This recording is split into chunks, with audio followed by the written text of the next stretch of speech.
घरे विद्युत तार पाखरे रखुचंती कि गैस हो जातु सतर्क केतबले भी गैस फाटी पारे जीवन चली जाई पारे।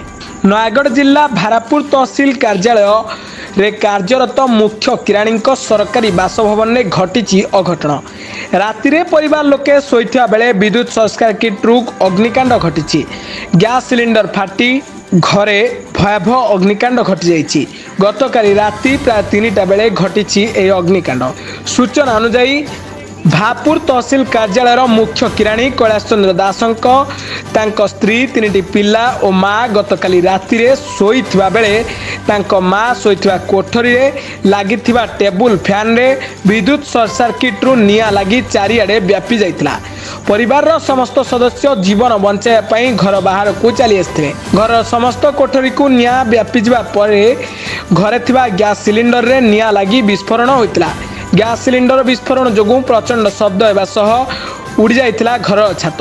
खबर पाई भापुर अग्निशम बाहिनी घटनास्थल पहुंची निया को आहत करथिले। अग्निकांड रे कैलाश तांको पत्नी एवं मां को शरीर में विभिन्न अंश पोड़ी जाइथिबारु स्थानीय लोके सेमानंकु भापुर गोष्ठी स्वास्थ्य केन्द्र में भर्ती करथिबा बेले कांड रे कैलाशंक सरकारी बासभवन रे थिबा समस्त सामग्री समेत घर को आनिथिबा केतेक सरकारी कागजपत्र निया रे पोड़ी जाइथिबा जानिबाकु मिलिछि।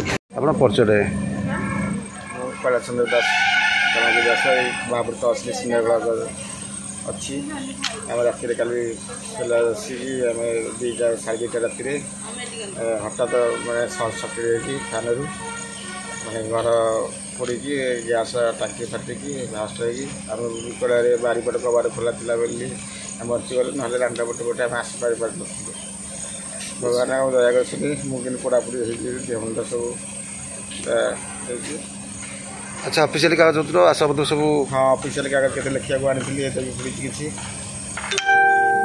सब घर तो भांगी ठीक अच्छे गैस सिलिंडर केमती विस्फोरण घटला गैस सब आसबाब था पाखे गैस अच्छी आम हठात गेट बंद होगा एपटू बाहर पारूँ तेणु पोड़गला गैस टाँग फाटिला फुल गैसटा रोसे घर गैसटा बाहर फिंगिदेलु स्टोव रूम जलीगला स्टोव गैसटा जलीगला डबरी फाटिक सब।